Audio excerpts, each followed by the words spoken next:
आज black and white की शुरुआत हम एक सवाल से करना चाहते हैं और वो सवाल ये है कि मान लीजिए, कल्पना कीजिए, अगर पुलिस किसी आम आदमी के घर पर छापा मारती है तो पुलिस को उस व्यक्ति के घर से क्या मिलेगा या क्या मिलना चाहिए।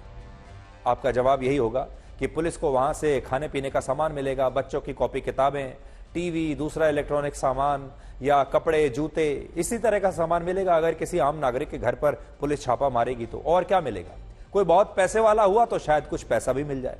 लेकिन अगर हम आपसे ये कहें कि पुलिस एक इलाके में कुछ लोगों के घर पर जाती है और उसे उन घरों से अवैध हथियार, जिंदा कारतूस और छतों पर इकट्ठा करके रखे गए बड़े बड़े पत्थर मिलते हैं, तो ऐसे लोगों को आप क्या मानेंगे? क्या ये शरीफ नागरिक हो सकते हैं?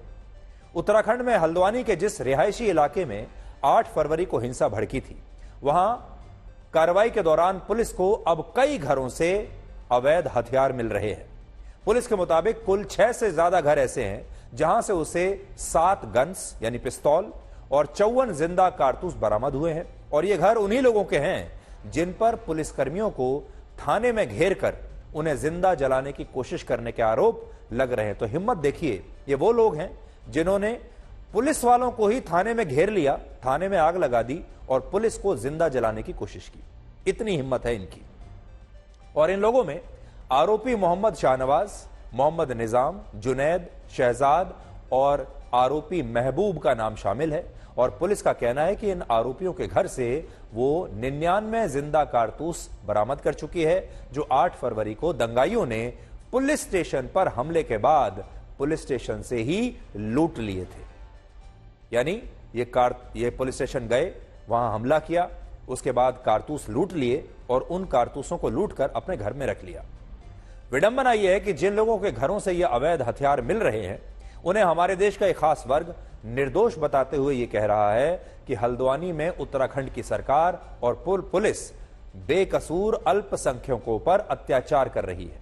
लेकिन आज हमारा सवाल यह है कि जिन लोगों ने अपने घरों में अवैध हथियार छिपाकर रखे हुए थे, जिन लोगों के घरों से, उनकी छतों से पुलिस पर पथराव करने का आरोप है, क्या वो लोग निर्दोष और बेकसूर हो सकते हैं? और ये कौन से बेकसूर और आम लोग हैं जो अपने घर में अवैध हथियार रखते हैं? हमने पिछले 24 घंटे में इन तीनों एफआईआर मिला के 25 लोगों की गिरफ्तारियां की है। इन 25 लोगों के कब्जे से अगर देखा जाए तो अलग अलग जगह से और अलग अलग अभियुक्तों से हमने 7 तमंचे, जो कंट्री मेड वेपन होता है, वो बरामद किया। तो इन्होंने वहाँ से भी कुछ जो गवर्नमेंट एमुनिशन है वो अपने कब्जे में लिया था। तो कुछ अभियुक्तों के कब्जे से गवर्नमेंट एमुनिशन भी हमने बरामद किया गया है। तो इसमें अलग अलग कैलिबर के अलग अलग जो एमुनिशन है वो हमारे गायब हुए थे। तो 7.62 के 67 और 9 mm के 32 लाइव राउंड भी इनके कब्जे से बरामद हुए हैं, जो पुलिस के थाने से ये लोग लेके गए थे। अब आप इन तस्वीरों को देखिए जो उन घायल पुलिसकर्मियों की हैं जिन पर 8 फरवरी को हल्द्वानी में जानलेवा हमला हुआ। और इन पुलिसकर्मियों का कहना है कि उस दिन उन्हें हिंसक भीड़ ने स्थानीय थाने में बंद करके जिंदा जलाने का प्रयास किया। और भीड़ के बीच कुछ लोग ऐसे भी थे जिन्होंने पुलिस पर हमला करने की योजना बहुत पहले से बनाकर रखी थी। लेकिन विडंबना यह है कि हमारे देश में पुलिस पर हुए इतने बड़े हमले की कोई बात नहीं कर रहा और कुछ लोग हमला करने वालों का ही इस समय बचाव कर रहे हैं। आज देश भर में हल्द्वानी की इन तस्वीरों को दिखाकर यह कहा जा रहा है कि उत्तराखंड में अल्पसंख्यकों पर इस कदर अत्याचार हो रहा है कि बड़ी संख्या में वहां रहने वाले मुस्लिम परिवार अपने घरों पर ताला लगाकर हल्द्वानी से भागने पर मजबूर हो गए हैं, पलायन कर रहे हैं, अपना घर छोड़कर भाग गए हैं। और इन तस्वीरों में आप देख भी सकते हैं कि जिस इलाके में हिंसा हुई थी वहां कई घरों पर अब ताला लटका हुआ है।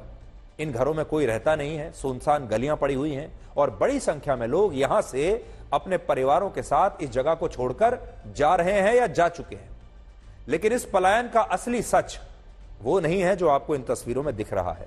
असली सच ये है कि जिन परिवारों के लोग पुलिस पर हुए हमले में शामिल थे, उन परिवारों के लोग पुलिस कार्रवाई के डर से अब अपने अपने घरों पर ताला लगाकर वहां से भाग रहे हैं। क्योंकि वो जानते हैं कि पुलिस कभी भी आ जाएगी और अब इन्हें पकड़कर ले जाएगी, क्योंकि ये वो लोग हैं जो हिंसा में शामिल थे और अब इन्हें पकड़े जाने का डर है।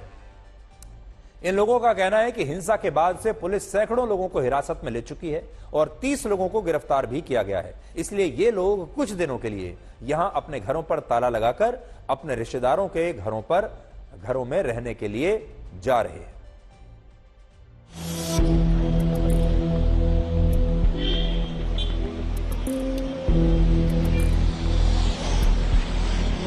हल्द्वानी में धीरे धीरे जिंदगी पटरी पर लौटती हुई नजर आ रही है, लेकिन बनभूलपुरा जहां पर आगजनी और हिंसा हुई वहां पर कर्फ्यू अभी भी लगा हुआ है। जितने भी एंट्री और एग्जिट पॉइंट्स हैं बनभूलपुरा के, उनको पूरी तरह से बंद कर दिया गया है। पुलिस प्रशासन को साफ जिम्मेदारी दी गई है कि कोई भी बनभूलपुरा के अंदर ना तो घुसे और ना ही बाहर निकले, क्योंकि पिछले 3 से 4 दिनों में काफी लोगों ने बनभूलपुरा छोड़ दिया है। कई घरों पर ताले लगे हुए नजर आ रहे हैं। तस्वीरों में आप देख सकते हैं कैसे सामने एक घर है जिस पर ताला लगा हुआ है और इसी तरह की तस्वीर जो है कई इलाकों से बनभूलपुरा के देखी जा सकती है। लगभग 7 से 8 वो गलियां हैं जहां पर लोगों ने पूरी तरह से घर खाली कर दिए हैं और तस्वीरों में आप इस गली को भी देख सकते हैं कैसे सन्नाटा यहाँ पे पसरा हुआ है। हल्द्वानी में भड़की हिंसा को आज 4 दिन बीत चुके हैं, लेकिन अब भी आप में से बहुत सारे लोग ऐसे होंगे जिन्हें इस हिंसा की मूल जड़ के बारे में, यानी मूल वजह के बारे में अभी तक पता नहीं होगा। आपने हिंसा की तस्वीरें तो बहुत देखी होंगी, लगातार सोशल मीडिया पर ये तस्वीरें पूरे देश में लोगों ने देख ली हैं, लेकिन अभी भी आपको पता नहीं होगा कि ये किस कारण हुआ। इसलिए अब हम इस हिंसा से जुड़े सभी सवालों के आपको सही सही जवाब देंगे। सबसे पहला सवाल तो आपके मन में यही होगा कि ये पूरा मामला है क्या। तो ये मामला असल में स्थानीय नगर निगम यानी सरकारी जमीन पर अवैध कब्जा करने का मामला है। नगर निगम का कहना है कि हल्द्वानी के बनभूलपुरा इलाके में कुछ लोगों ने उसकी जमीन पर अवैध मदरसा और नमाज स्थल बनाया हुआ है, जिसे हटाने के लिए नगर निगम ने 30 जनवरी को एक नोटिस वहां पर चिपकाया था और यह बात इलाके के लोगों को अच्छी तरह से पता थी कि नगर निगम की टीम और पुलिस इस अवैध कब्जे को हटाने के लिए कार्रवाई जरूर करेंगे। लेकिन बाद में लोगों ने इस नोटिस का विरोध किया और वो इस पर स्टे लेने के लिए हाईकोर्ट चले गए। बड़ी बात यह है कि अदालत ने इन लोगों की याचिका पर सुनवाई करने के बाद नगर निगम की कार्रवाई पर रोक लगाने से इनकार कर दिया, यानी हाईकोर्ट ने स्टे नहीं दिया।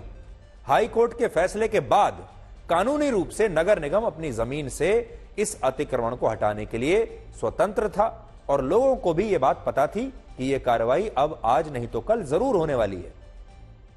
लेकिन इसके बावजूद 8 फरवरी को जब नगर निगम की टीम बुलडोजर के साथ वहां पहुंची तो आरोपों के मुताबिक कुछ लोगों ने अपने घरों की छत से पुलिस और नगर निगम की टीम पर पथराव किया, जिसकी वजह से वहां पर हिंसा भड़क गई। वो तस्वीरें भी आप देख सकते हैं कि कैसे छतों से पथराव हो रहा था पुलिस की टीम पर। यह भी दावा है कि नगर निगम की जमीन पर अतिक्रमण करने के लिए अवैध तरीके से जो मदरसा और नमाज स्थल बनाया गया था, वो मदरसा और नमाज स्थल सरकार के किसी भी दस्तावेज में पंजीकृत नहीं है। इसका मतलब यह है कि मदरसा न सिर्फ सरकारी जमीन पर अवैध तरीके से बनाया गया, बल्कि इसका संचालन भी अवैध रूप से ही वहां पर हो रहा था। हालांकि कुछ लोग यह भी कह रहे हैं कि नगर निगम ने इस कार्रवाई से पहले इलाके के लोगों को बिल्कुल भी समय नहीं दिया, जिसकी वजह से यह हिंसा हुई। लेकिन यह जानकारी भी पूरी तरह से सही नहीं है।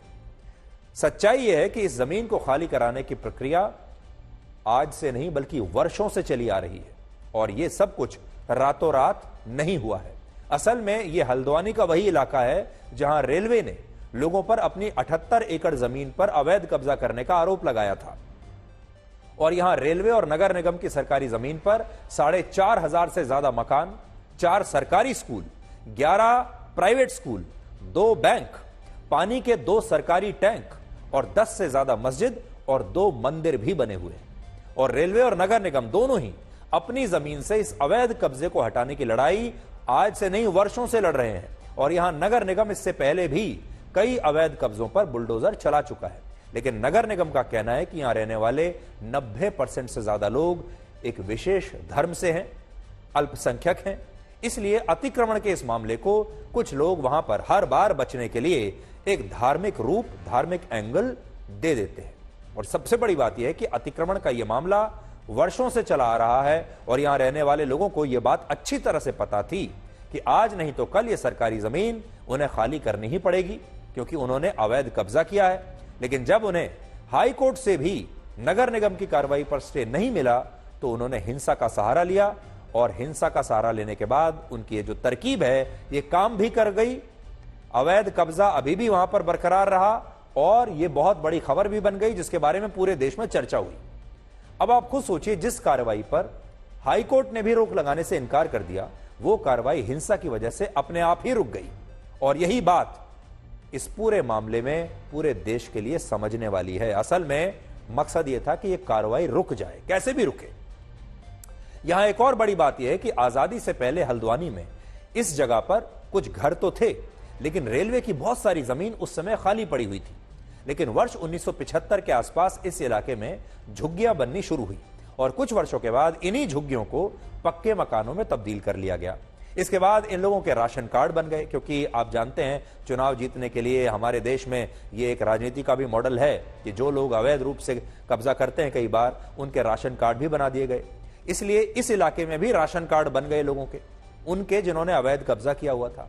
इसके बाद वोटर आईडी कार्ड भी बन गए, फिर इन्हें बिजली और पानी का कनेक्शन भी मिल गया, और बाद में इसी स्थान पर जहां इनके मकान हैं उस पते पर इनके आधार कार्ड भी बना दिए गए। तो यहां इनकी बात सही है, इन तमाम लोगों के पास आधार कार्ड है, राशन कार्ड है, वोटर आईडी कार्ड है, ये वोट भी देते हैं, इसी पते पर रहते हैं, बिजली का कनेक्शन भी है, पानी का कनेक्शन भी है। यानी इन लोगों का वोट लेने के लिए उत्तराखंड में लोकल नेताओं ने यह सब कुछ किया, और इस दौरान रेलवे और नगर निगम ने भी कई वर्षों तक इस पर कोई आपत्ति नहीं जताई, और ना ही सरकारी अफसरों ने अपना काम उस समय ईमानदारी से किया। सरकारों ने और सरकारी अफसरों ने इस पूरे अवैध कब्जे को होने दिया, इसे एक बिजनेस मॉडल बना लिया, यहां से पैसा भी लिया और यहां से वोट भी लिए। और इस सब में नेताओं की और सरकारी अफसरों की मिली भगत पूरी तरह से शामिल है। ऐसा हो ही नहीं सकता कि अगर सरकार ना चाहे तो यह सारा काम हो जाता। इसका मतलब इसमें सरकार की मर्जी रही होगी, लोकल नेताओं की मर्जी जरूर रही होगी, लोकल पुलिस का पूरा सहयोग रहा होगा, और सरकारी अफसरों का भी पूरा की पूरा सहयोग और मिली भगत इसमें रही होगी, वरना इतने बड़े इलाके में अवैध कब्जा हो ही नहीं सकता। अभी हल्द्वानी में रेलवे और नगर निगम की जमीन पर 4,500 परिवार और लगभग 50,000 लोग रहते हैं, बहुत बड़ी संख्या है, और इनमें से 30 से 35,000 लोग हर चुनाव में वोट भी देते हैं। तो यह एक बहुत बड़ा वोट बैंक भी है। और क्योंकि हल्द्वानी के पूरे विधानसभा क्षेत्र में कुल वोटर्स की संख्या 1,35,000 है, इसलिए इन 30 से 35,000 वोटों का महत्व बहुत बढ़ जाता है। सोचिए, जहां टोटल वोट ही 1,35,000 हों और एक ही जगह पर 35,000 वोटर हों, तो उस जगह का जो उसकी कीमत है वो तो बढ़ ही जाएगी। और स्थानीय नेता इस वोट बैंक के लिए इन लोगों को यह विश्वास दिलाते रहते हैं कि जिस जमीन पर उन्होंने अतिक्रमण किया है उसे कभी भी उनसे छीनने नहीं दिया जाएगा। और अभी हल्द्वानी के इस इलाके में बिल्कुल यही हो रहा है। लेकिन उत्तराखंड के मुख्यमंत्री पुष्कर सिंह धामी ने यह घोषणा की है कि जिस जमीन को खाली करने गई पुलिस पर उस समय जानलेवा हमला किया गया, अब उसी जमीन पर पुलिस स्टेशन बनाया जाएगा। भाइयों बहनों, ये जो बनबुलपुरा है, ये बनबुलपुरा में जो एक बगीचा था, जो अतिक्रमण, जिस पर अतिक्रमण था, उस अतिक्रमण को हटाया गया है, जिसमें कई एकड़ भूमि निकली है।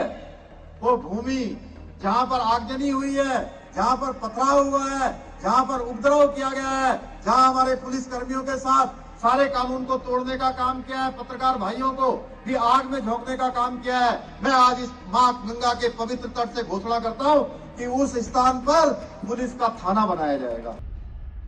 एक चीज के जिसकी आपने इत्तला ही नहीं दी कि हमें डिमोलिश कर रहे हैं, तो वो डिमोलिश करते वक्त अचानक स्पॉन्टियस इतने सारे लोग कहां से आ गए? या तो आपकी पूरी सिस्टम जो है या आपका इंटेलिजेंसिया है वो पूरा फेल है, या तो फिर यह है कि हमको ऐसा लग रहा है कि ये सिंपल बात नहीं है। ये जो कुछ भी लोग वहां इकट्ठा हुए थे, इसमें कुछ लोग वो थे जो इस तरह का पूरा मामला खड़ा करना चाहते थे, वो कोई भी हो सकते हैं। अगर इस तरह के इल्ज़ामात उन पर आयद हुए हैं तो इसकी ज़रूर जांच होनी चाहिए और निष्पक्ष जांच होनी चाहिए। और अगर वो ऐसे किसी भी काम में मुलव्वस हैं जिससे कानून टूटा है या इस तरह का कोई मामला है तो जो कोर्ट फैसला करे वो सबको मंजूर होना चाहिए। सबसे पहले तो सरकार को गंभीर होना पड़ेगा और अपने नज़रिए को, रुख को सही करना पड़ेगा। यानी ये ना हो कि इनके लिए सोच मेरी कुछ है, इनके लिए सोच कुछ है। ये स्पॉन्टेनियस था।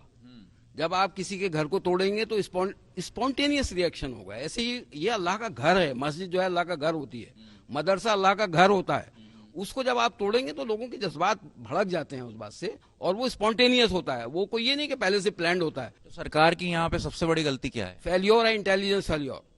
सबसे बड़ी गलती ये है। दूसरा ये है कि उनकी जल्दबाजी है। हमारे यहाँ पे सबसे अहम बात यह है कि मस्जिद की जमीन खरीदी जाती है और खरीद करके उसको बनाया जाता है। मगर वो जो थी, चूंकि वक्त की ये इसकी नजूल की प्रॉपर्टी थी और वो पहले से अलॉटेड थी, तो उन्होंने वहां पर पूरी आबादी हो रखी है, उसमें उन्होंने मस्जिद और मदरसा बना रखा था। ये जो कुछ हुआ गलत हुआ और जल्दी में हुआ। जबकि आप कहते हैं कि संविधान का पालन करना चाहिए, तो सबको करना चाहिए।